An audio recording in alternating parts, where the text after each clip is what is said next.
Bonjour, dans cette vidéo nous allons entamer le cours statique du solide, donc c'est la partie 2 dans laquelle nous allons expliquer centre d'inertie et les théorèmes de Gulda, donc les deux théorèmes de Gulda. D'accord, alors centre d'inertie, donc là le centre d'inertie, le centre de gravité, et parfois on appelle ça centre de masse, c'est-à-dire centre d'inertie G, c'est le centre de répartition de masse. D'accord, donc le G signifie que la répartition de masse donc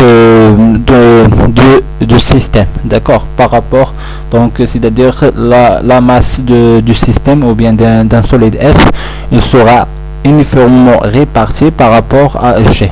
D'accord, donc le centre d'inertie ou bien centre de gravité, le centre d'inertie G d'un solide S, est le point qui vérifie la relation suivante, donc OG égale à 1 sur M, l'intégrale de P appartient à solide, à le solide S, donc OP dm, ou bien donc si on remplace O par G, alors on va trouver la relation suivante. Donc voilà,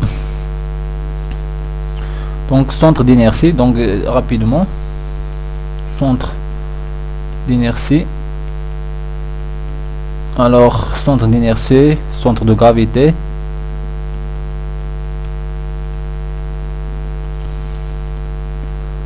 ou bien centre de masse.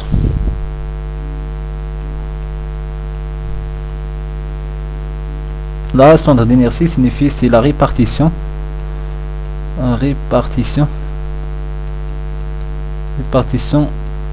de masse dans un solide, d'accord, S. Donc le centre d'inertie, par définition, le centre d'inertie d'un solide S, d'accord, et le point qui vérifie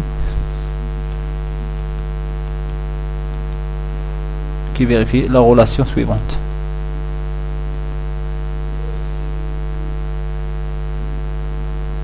C'est quoi la relation? Alors on peut dire c'est M au G, d'accord, alors M au G c'est l'intégrale de P appartient à S, appartient à un solide, OP, d'accord, dm, c'est-à-dire on a un solide S, d'accord, alors on veut déterminer le point G, donc on a un point de référence, donc O. Alors O soit appartient à M, soit appartient à S, soit il est à l'extérieur de S. Donc on peut dire alors O il est ici, d'accord, il est à l'extérieur, alors comme en référence X, Y, d'accord, et là on va chercher le point G, d'accord, on suppose qu'il est ici, juste pour montrer, d'accord, alors on va prendre, donc alors G donc est égal à quoi?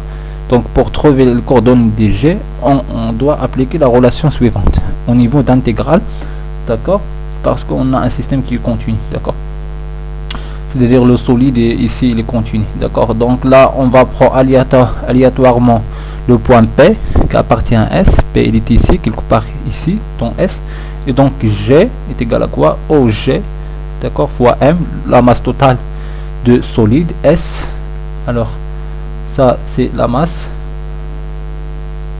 du solide S, d'accord, et dm est égal à quoi? Donc là c'est la masse élémentaire, c'est-à-dire qu'il se trouve au voisinage de point P, d'accord, au voisinage de point P, alors là c'est dm, d'accord. Donc là donc M par rapport, pour trouver G, alors on va appliquer la relation M au G est égal à l'intégrale de P appartient à S, OP dm, d'accord, on va rappeler ça. Donc on a dit M au G est égal à l'intégrale P appartient à S, OP du dm, d'accord, là c'est la masse totale, la masse du solide, d'accord, et là c'est P appartient à S, etc. Donc là si on remplace O par G, si on prend O égale à G, alors on va trouver cette relation. Il devient MGG, donc qui est égal à 0. Donc là c'est 0. Alors est égal à l'intégrale de P appartient à S de GP dm. D'accord, donc on peut trouver la relation, on peut trouver G à travers cette relation. D'accord, elle est plus complexe. D'accord, donc c'est l'intégrale de GP de M est égal à 0. Alors c'est mieux de rappeler donc là la formule essentielle, elle est là pour déterminer le centre d'inertie. D'accord, alors on va supposer, on va prendre cette relation. D'accord, on va prendre la relation, toujours la relation fondamentale de centre d'inertie pour déterminer le centre d'inertie. Donc qui est ça? Alors bien sûr parfois on écrit comme ça. Alors OG est égal à 1 sur M, l'intégrale de P appartient à S au P dm. D'accord, donc là ces deux ils sont équivalents. Alors si on prend, alors on a un coordonnée, si on prend un coordonnée cartésien par exemple, donc on a le solide S qui est ici. D'accord, on prend un coordonnée X, O, Y. D'accord, donc un coordonnée cartésien, donc ou bien en 3D. D'accord, si en 3D X, Y, Z. D'accord, et le solide S quelconque en solide 3 dimensions. D'accord, et j'ai par exemple ici le point P, il est ici. D'accord, alors le point P par rapport à O, donc le point ou bien le vecteur OP s'écrit dans la base cartésienne X, Y, Z, s'écrit sous la forme X ou X. Alors X, Y, E, Y et Z, E, Z. D'accord, voilà. Alors on va noter OG comme ça. Alors c'est XG EX plus YG EY plus ZG EZ. D'accord, par rapport au vecteur, par rapport l'axe Z. Donc là il devient, cette relation il devient M. Alors c'est X EX plus YG EY plus ZG est égal à l'intégrale P appartient à S. D'accord, donc X EX plus YEY plus ZEZ alors dm. Et donc si on sépare tout ça, donc on va trouver que XG est égal à 1 sur M, l'intégrale P appartient à S X dm. X alors YG alors égal à 1 sur 1, l'intégrale P appartient à S Y dm, et ZG est égal à 1 sur M, l'intégrale P appartient à S Y dm. Donc bien sûr là c'est au niveau coordonnées cartésiennes. D'accord, donc ça au niveau coordonnées cartésiennes. Donc là c'est le, donc là on a même formule. Alors c'est OPDM. D'accord, donc bien sûr là il est équivalent à OG est égal à 1 sur M, et cette formule est aussi utilisable, l'utilise souvent directement au lieu de ça, c'est la même chose. D'accord, et donc au niveau coordonnées cartésien, alors coordonnées cartésien,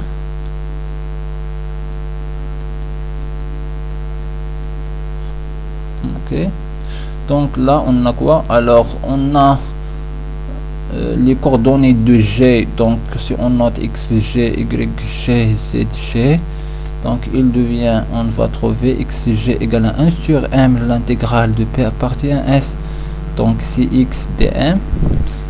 YG c'est 1 sur M, l'intégrale de P appartient à S, alors c'est Y dm, et ZG c'est 1 sur M, l'intégrale de P appartient à S Z T. D'accord, donc là c'est aussi essentiel. Donc une autre remarque, donc bien sûr on a dit le centre d'inertie,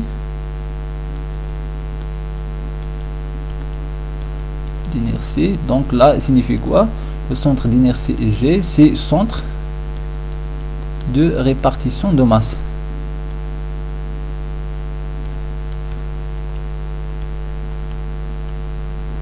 D'accord, c'est-à-dire c'est un point dans lequel les points, la masse, il est uniforme, il est réparti uniformément selon ce point là. D'accord, d'accord. Donc là, si on prend un solide S comme ça, alors le centre d'inertie signifie quoi? Le centre d'inertie signifie quoi? Signifie que la masse qui existe ici, dans la partie ici, alors il est équivalent à la masse qui existe ici dans cette portion. D'accord, la masse qui existe dans cette portion, alors c'est la même chose qui existe ici. D'accord, et ainsi de suite. D'accord, donc alors G, c'est le centre de répartition de la masse.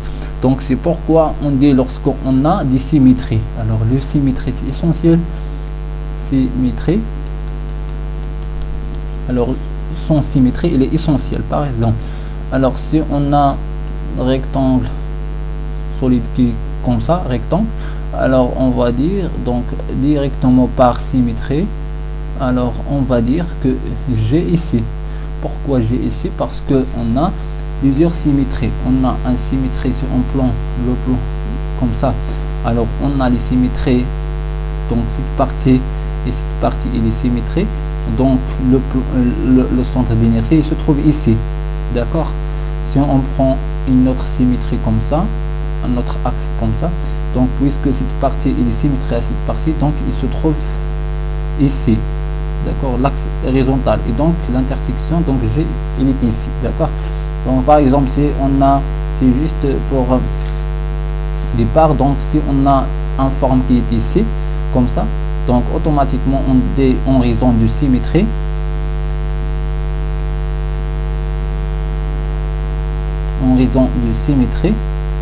donc là si on a X ici, Y ici, alors on a le solide S, donc si on prend le solide S il est comme ça, alors en raison, ou bien je vais dire en raison de symétrie, c'est-à-dire comment on va rédiger ça, donc on va dire le solide, alors le solide S est symétrie, ou bien il est en symétrie par rapport au axe. Alors quel axe? Alors c'est l'axe OY. D'accord, d'accord, puisque il est en axe OY, alors donc le G il se trouve dans l'axe OY, donc G se trouve dans l'axe OY. Signifie quoi? Alors selon Z, puisque donc on n'a pas de Z, on n'a rien, on n'a pas de Z, on a juste, c'est un solide qui est plane. D'accord, et donc le G il se trouve quelque part ici. D'accord, il est quelque part dans cette partie là sur l'axe OY en raison de symétrie. D'accord, et donc automatiquement le formule pour déterminer le centre d'inertie, 1 sur M, l'intégrale de P appartient à S au P dm. Alors on va projeter, on fait la projection sur OY. D'accord, donc alors il devient cette partie, donc il devient YG. D'accord, 1 sur M, l'intégrale de Y dm. D'accord, et dm, alors là ça dépend, est-ce qu'on a surface ou bien on a plan. D'accord, mais en tout cas, d'accord, il devient le M. Donc après ça dépend est-ce qu'on a si on a surface, dans ce cas là on a surface ici. D'accord, on a surface, donc M, donc il est égal à quoi? Le M il est égal à le ρ, c'est-à-dire la densité surfacique, la masse surfacique fois ds fois s, alors fois s, d'accord, l'intégrale de y, alors dm c'est ρ ds, il devient après c'est 1 sur s, l'intégrale de y sur la surface ici, d'accord, ds. Alors ds dans le plan xy, alors ds puisqu'on a seulement une variante, donc selon y, alors on peut il sera s, d'accord, ici parce qu'on a surface. Selon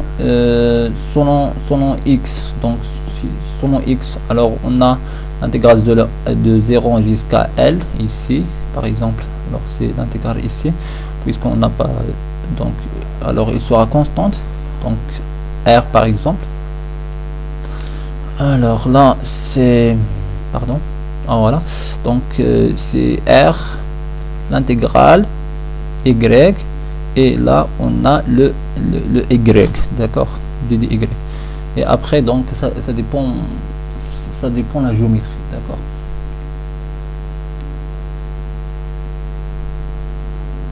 Bien sûr ça dépend la géométrie, d'accord, donc là ça dépend de la géométrie, donc c'est à dire là au niveau cartésien, d'accord. Alors après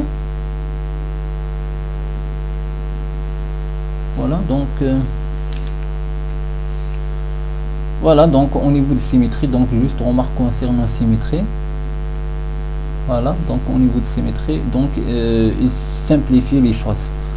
Alors au niveau de ça,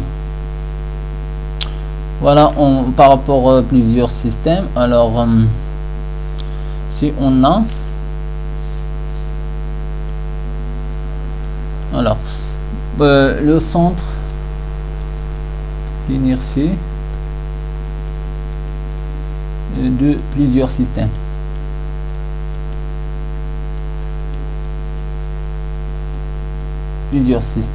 alors de plusieurs systèmes, alors on va dire de plusieurs systèmes, c'est-à-dire un système, chaque système a un centre, chacun a un centre d'inertie GE et de masse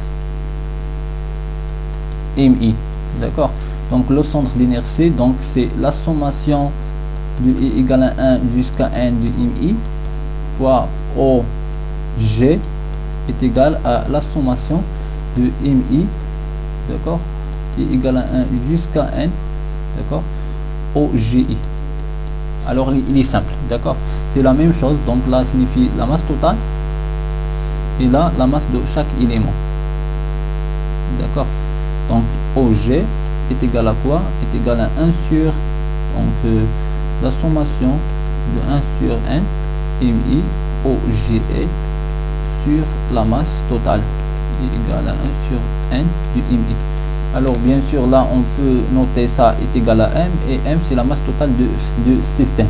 Donc par exemple on a un système, donc un système global E qui est constitué de plusieurs systèmes. Donc là on a un système S1, là on a 2, système 2, etc., 3, 4, etc., 3, 4 et 5.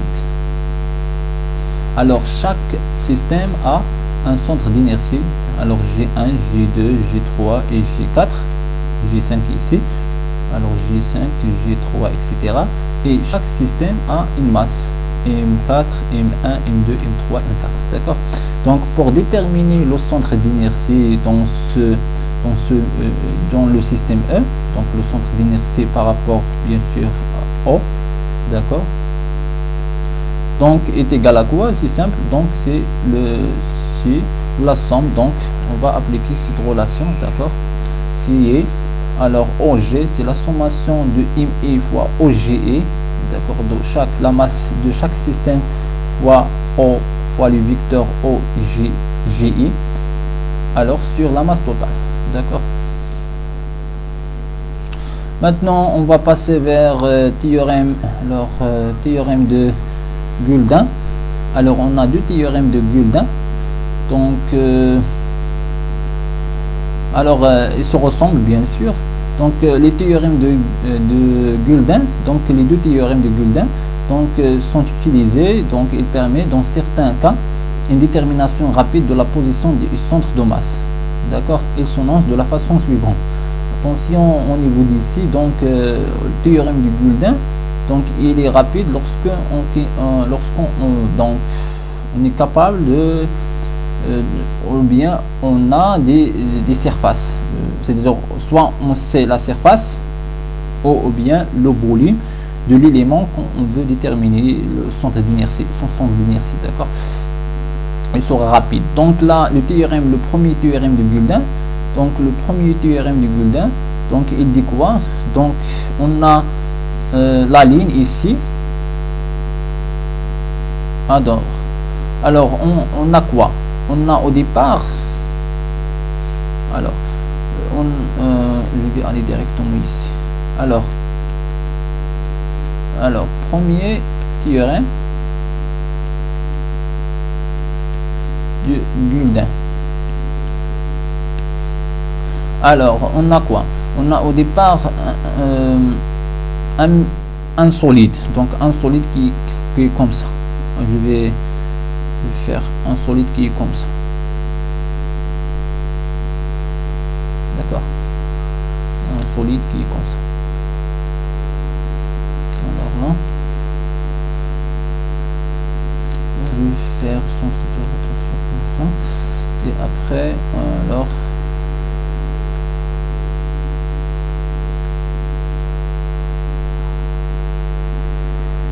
d'accord, un mécanisme, un solide qui est comme ça. Alors ce solide, d'accord, on peut obtenir ça, on peut obtenir ce solide S. Donc là on va supposer que le solide, on veut juste la surface latérale, c'est-à-dire c'est un mécanisme donc qui n'a pas d'épaisseur, d'accord. Alors c'est un juste latéral, d'accord, on a juste surface, d'accord, c'est pas un solide qui est plein mais qui est creux à l'intérieur, il est vide à l'intérieur. Donc là, ce solide, on peut l'obtenir par une révolution par rapport à l'axe, d'accord. Donc même solide, on peut l'obtenir par la révolution de quoi? De la ligne, de cette ligne qui est comme ça, d'accord. Si on fait la révolution selon l'axe, alors je vais prendre delta. Alors si on fait la révolution de cette ligne, d'accord, la ligne, on va trouver le même solide, d'accord. Et donc donc le théorème de Guldin, il dit quoi? Il dit que l'air ou bien la surface, l'air engendré par la ligne, cette ligne, d'accord, la ligne a dit engendrée par cette ligne, d'accord.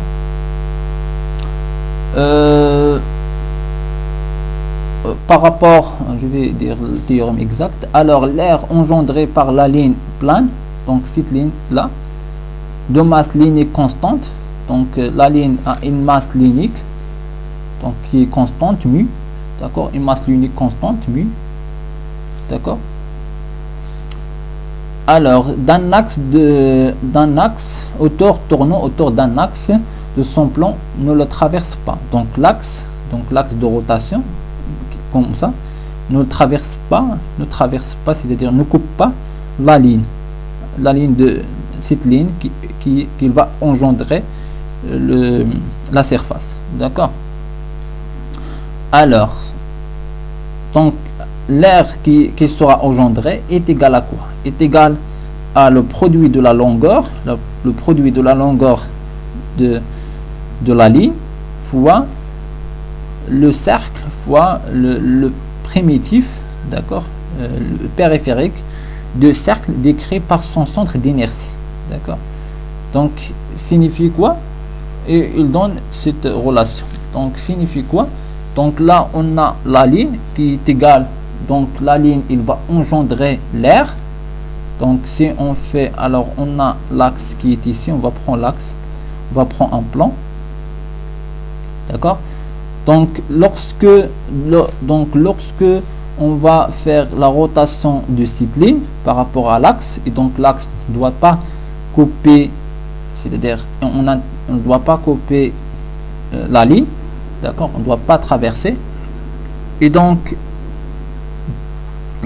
la longueur de cette ligne fois la longueur de cette ligne, on va noter L, fois le périphérique de centre d'un cercle de centre d'inertie, d'accord.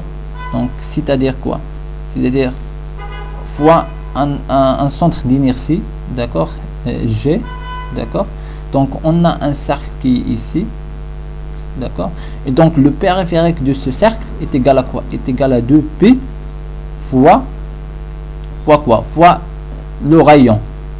Alors le rayon il est égal à quoi, ça dépend le x, ça dépend le y. Alors sans le x, alors si on parle ici, donc le rayon est ici, c'est xg, d'accord, fois xg, d'accord. Donc est égal à quoi, est égal à l'air. Donc l'air de quoi, alors c'est l'air ici, donc c'est la surface qui est ici de ce solide. Donc après on va extraire quoi, on peut extraire deux choses. Si on connaît si on connaît xg, on peut déterminer l'air. Alors si on connaît l'air, on peut déterminer xg. Donc on a deux questions, il peut être posé ici, soit déterminer l'air latéral, la surface latérale qui est l'air engendré, ou bien le volume, donc la deuxième théorème, ou bien déterminer le centre d'inertie. Le centre d'inertie, c'est-à-dire les coordonnées, c'est-à-dire x, y, et dans le cas, si on a le volume, c'est z, donc x, y, z. Donc là, xg est égal à quoi, est égal à la surface sur L fois 2p. Alors L, il est ici, d'accord, c'est L, d'accord. Donc si on est capable de déterminer L, ça dépend de la nature ça dépend de la nature du solide, de la géométrie du solide, d'accord. De la même façon, alors on détermine x, y, g et x et zg, et ça dépend ici, on utilise souvent les symétries, c'est-à-dire là puisque on a ici une symétrie, d'accord. Donc là xg il est ici quelque part ici sur la ligne, puisque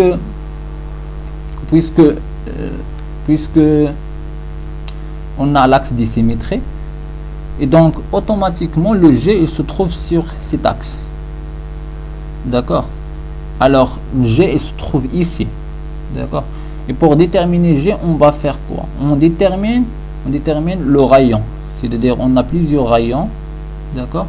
Alors si on détermine xg, alors on détermine le rayon. Si on va déterminer le rayon, on peut tracer directement comme ça l'intersection et on va trouver G, d'accord. Donc là le théorème du Guldin, donc là on a déjà des symétries, et puisqu'on a des symétries, on va éliminer un axe de rotation, d'accord. Alors voilà le premier théorème de Guldin. Donc au niveau ici c'est la même chose, c'est juste formulation mathématique, d'accord. Alors au niveau formulation mathématique, on va expliquer aussi.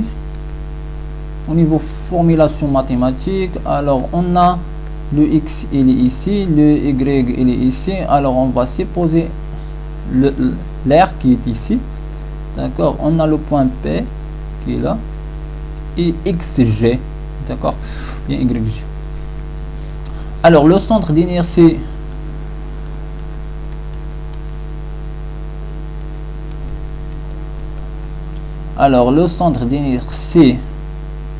G,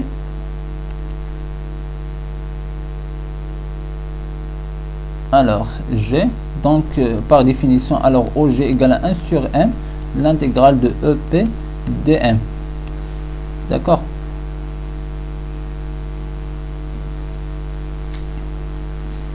Donc alors on va remplacer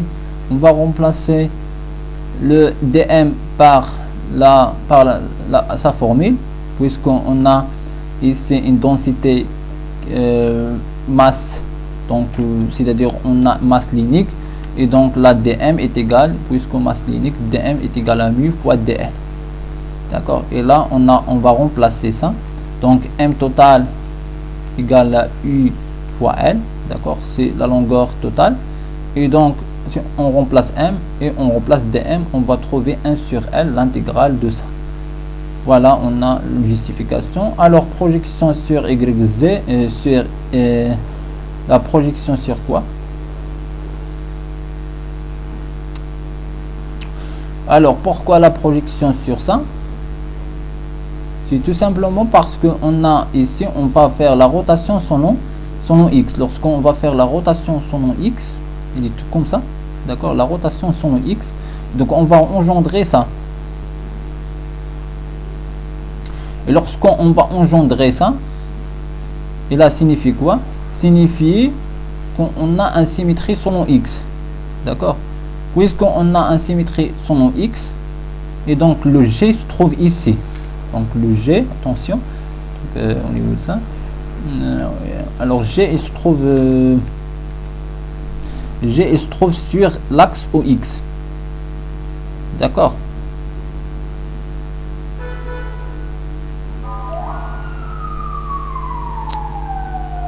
Ce qu'on veut, c'est de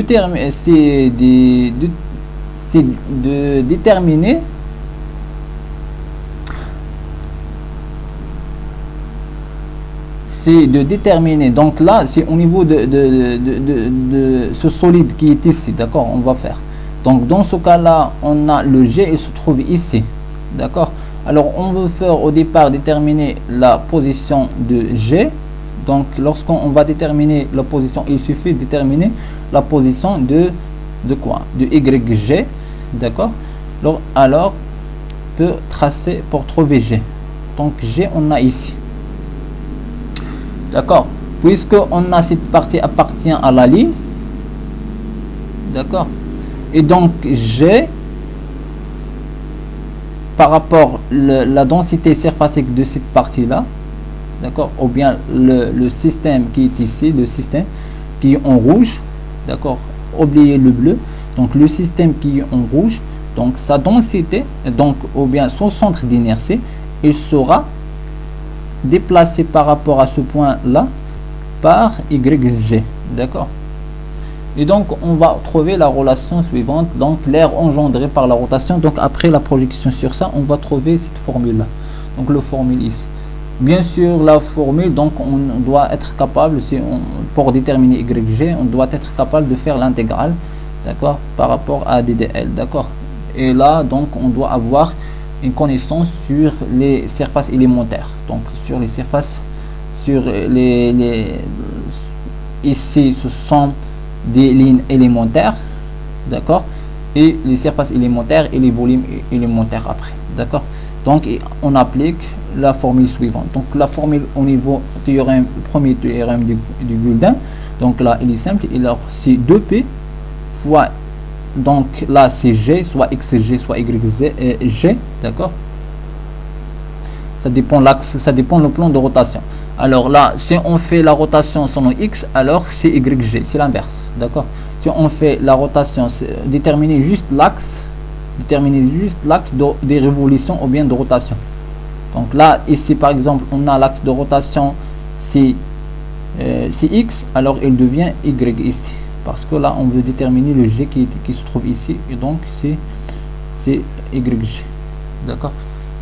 Alors fois l est égal à l'air, d'accord. Donc au niveau de premier théorème de Guldin. Le deuxième c'est la même chose, mais juste on va travailler sur le volume. Donc le deuxième théorème de Guldin, il est simple. Donc là c'est 2p, d'accord. Alors là c'est 2pi, c'est la même chose, il sera soit yg Alors là, au lieu de L, il sera S, d'accord, est égal à V. Alors, on va aller ici pour expliquer ça. Donc, le théorème du Guldin, il dit quoi? Donc, voilà, remarquez ici, on a aussi l'axe de révolution qui est ici. Et la surface qui va engendrer ce solide, donc, c'est là. D'accord? Et donc, là, le volume G engendré par une surface, donc le volume qui sera engendré par cette surface, d'accord, plane. Alors c'est une surface plane, le plan il se trouve dans le plan OXY, donc de ma surface est constante, mu égale à 1, tournant autour d'un axe de son plan ne la traverse pas, d'accord, ce plan, alors l'axe ne traverse pas la surface, d'accord, attention au niveau de ça. Donc alors est égal au produit de l'air, donc c'est la surface, le produit de l'air de cette surface par la longueur de cercle, c'est-à-dire le primitif, le périphérique, c'est-à-dire 2p fois le rayon, le rayon, c'est-à-dire c'est dans ce cas-là c'est YG fois la surface est égal à le volume de le volume engendré ou bien le volume de ce solide, d'accord. Et donc c'est la même chose au niveau de ça, d'accord. Le deuxième théorème de Guldin, donc là le premier il est ici, le deuxième il est là, donc on doit être capable, donc les questions, il y a deux questions, soit on va déterminer les positions, c'est-à-dire les positions de G, centre d'inertie, ou bien déterminer l'air.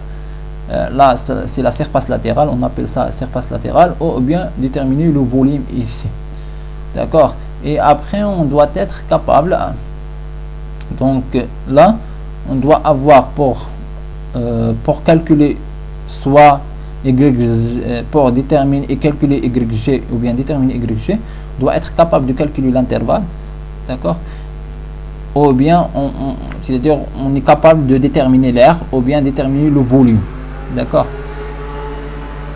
Le cas inverse, c'est-à-dire on doit avoir YG, c'est-à-dire le centre d'inertie, pour déterminer le volume, d'accord.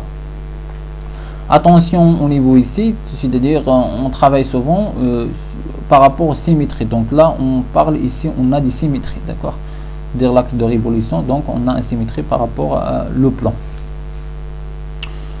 Et donc là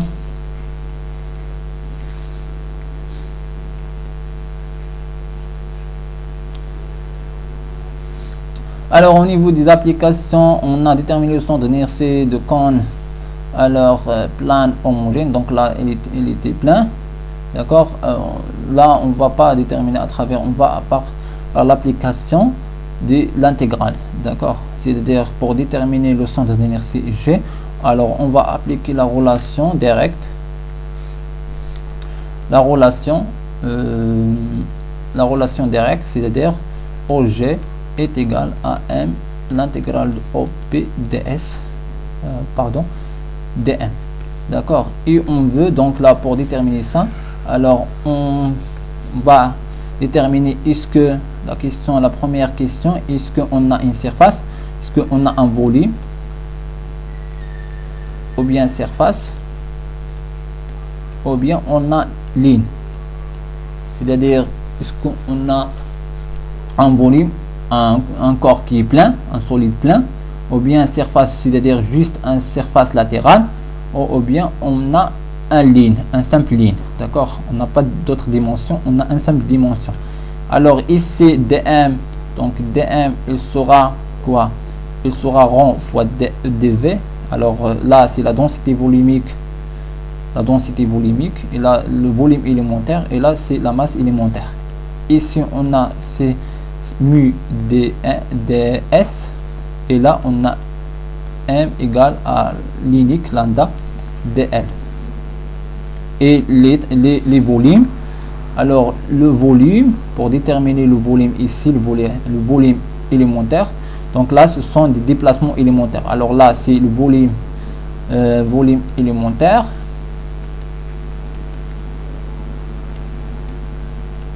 la surface élémentaire.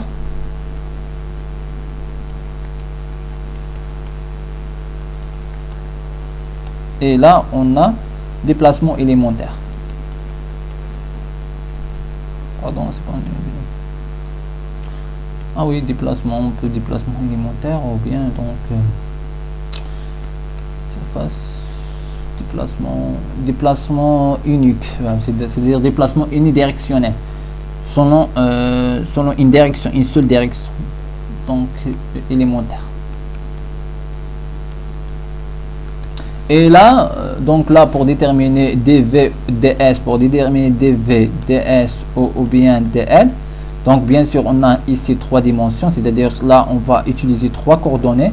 Donc là ça dépend les coordonnées, ça dépend les bases de coordonnées. Est-ce qu'on a un base cartésien ou bien polaire ou bien cylindrique ou bien sphérique, d'accord.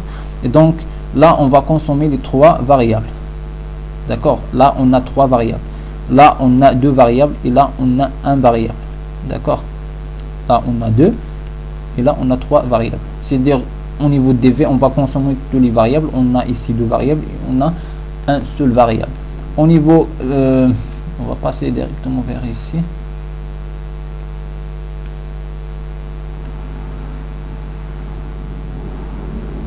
Alors voilà, donc là c'est ce qu'on dit. Donc là ce sont des lignes rectilignes, sont pour déterminer les déplacements élémentaires, donc au niveau 1 dimension, c'est-à-dire ddl. Donc là ça dépend ddl, donc ddl pour déterminer ddl, et ça dépend coordonnées cartésiennes, ça dépend les coordonnées. Est-ce qu'on a une base cartésienne ou bien coordonnées cylindriques ou bien coordonnées hélicoïdales. Là c'est hélicoïdal, c'est-à-dire là c'est polaire, cylindrique ou bien hélicoïdal. Et donc là ça dépend la nature de solide. Est-ce qu'on a un solide qui est circulaire ou bien ou bien le solide il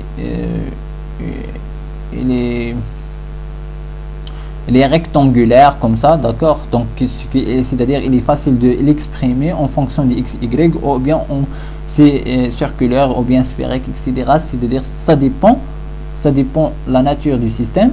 Et donc on va utiliser soit un des trois ou bien des quatre. Donc là ddl au niveau coordonnées cartésiennes, donc ddl égale à ddx ou bien ddy ou bien ddz, d'accord. Donc c'est-à-dire 1 dimension, ddl égale à ddx. Au niveau ligne plan circulaire, donc polaire ici, donc on va utiliser coordonnées polaires et donc ddl égale à r dθ. C'est-à-dire là on a juste, on veut quoi, donc le déplacement ici c'est un déplacement qui est ligne, c'est-à-dire on a une seule dimension, d'accord, une seule dimension, d'accord.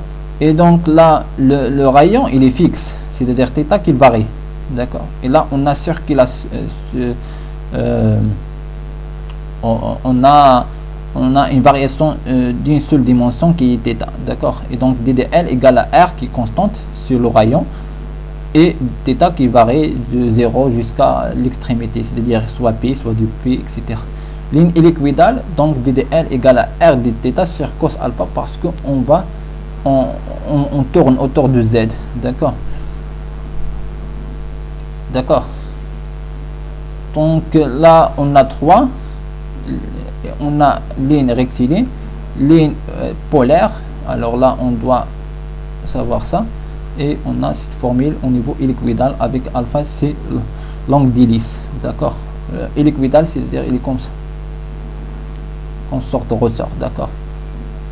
Donc selon ici, donc lorsqu'on va tourner, donc là c'est un tour au niveau plan, c'est-à-dire quoi, c'est-à-dire on n'a pas, on a comme ça, d'accord. Donc lorsqu'on va faire comme ça, donc la rotation c'est pas tout à fait cercle, d'accord. Donc on a un élémentaire, on a un angle alpha. Alors surface élémentaire c'est la même chose. Au niveau de surface élémentaire, donc on doit avoir calculé ça. Donc au niveau cartésien, lorsqu'on a plane rectangulaire, donc au niveau cartésien, donc on a, puisque surface, on a deux dimensions, donc au niveau cartésien on a x et y, d'accord. Donc ds il devient ddx dy. Attention, parfois les variables, est-ce que les variables sont dépendantes ou bien indépendantes? Donc ici on a les variables, par exemple là on a son nom x, son nom y. Alors l'intégrale pour déterminer la surface, alors c'est l'intégrale double de son nom x, son nom y. Donc c'est l'intégrale double dd's. Dd's c'est l'intégrale, un seul l'intégrale, et lorsqu'on va faire l'intégrale il devient ddx dy. Et on doit déterminer quoi? On doit déterminer les bornes. Ici les bornes sont indépendants. Alors c'est 0a, 0 de a et 0 vers b. D'accord. Les variables sont indépendantes. Ici sont dépendants. D'accord. Alors sont dépendants signifie quoi? Signifie que par exemple là, donc le s est égal à quoi? C'est l'intégrale, alors c'est toujours l'intégrale ds, c'est l'intégrale, alors dx dy. Ok, il reste les bornes, donc on va prendre un ds ici quelque part, ds. Alors ds c'est dx dy, d'accord. Et les bornes, donc on va prendre les bornes ici. Alors là c'est x et y, il combien? Le maximum de y ici il est de combien? D'accord, le maximum de y il est là, il est de combien? Donc c'est y, le maximum il est ici, il est égal à quoi? Donc y sur x, égale à b sur a. Et donc là y est égal à ba sur x. D'accord, il devient, donc au niveau de x c'est 0 vers a, et de b c'est de 0 vers, c'est pas vers b, mais c'est b sur a dx dy. Alors on doit, puisqu'ils sont dépendants, donc on doit faire le calcul, l'intégrale de 0 à a, d'accord, l'intégrale de 0 à b sur a x dy, et après on va intégrer sur x, c'est-à-dire on va intégrer le premier et après on va intégrer le deuxième pour trouver la surface. D'accord. Alors au niveau de ça, donc on doit rappeler ça, surface plane circulaire, donc ds c'est r d θ d de r, et surface cylindrique, donc surface cylindrique, donc on a son nom θ et son nom z. D'accord, r elle est constante. Donc là, dans ce cas là, on a des cas comme ça, c'est-à-dire on a un cylindre, on veut la surface latérale du cylindre. D'accord. Alors pour déterminer la surface latérale du cylindre, du cône, etc., donc en DDS on a de la forme qui est égale comme ça. D'accord. Alors au niveau de cylindre, c'est vrai que θ et z sont indépendants. Au niveau de cône on a r qui est dépendant. D'accord. Ok.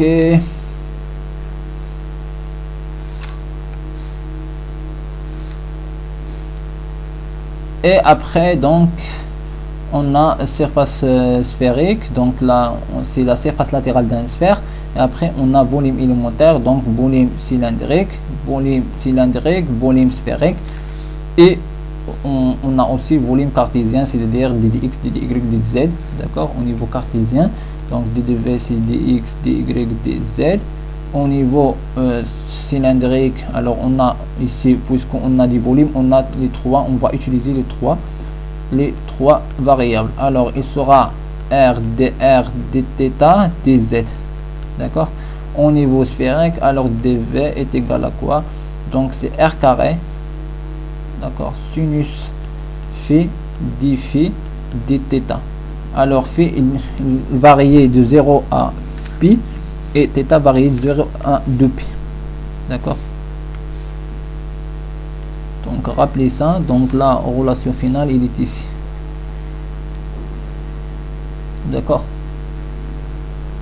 Là c'est ρ ou bien r, donc r, donc ρ ou bien r, donc d'accord, sinus phi d θ d-rho, c'est-à-dire dr, et aussi on a fait 0 à phi varié de 0 à pi et θ varié de 0 à 2 pi. D'accord. Donc voilà concernant ça. Donc vous pouvez faire des exercices concernant centre d'inertie. Donc c'est essentiel pour déterminer, pour calculer soit la surface ou bien le volume d'un solide, et après déterminer le centre d'inertie. Donc les trois pour déterminer le centre d'inertie. Alors on doit déjà avoir des compétences pour calculer la surface et le volume, c'est-à-dire faire des intégrales correctes, et après on peut déterminer le centre G et le centre d'inertie. On peut aussi utiliser les deux théorèmes de Guldin. D'accord. Merci et à très bientôt.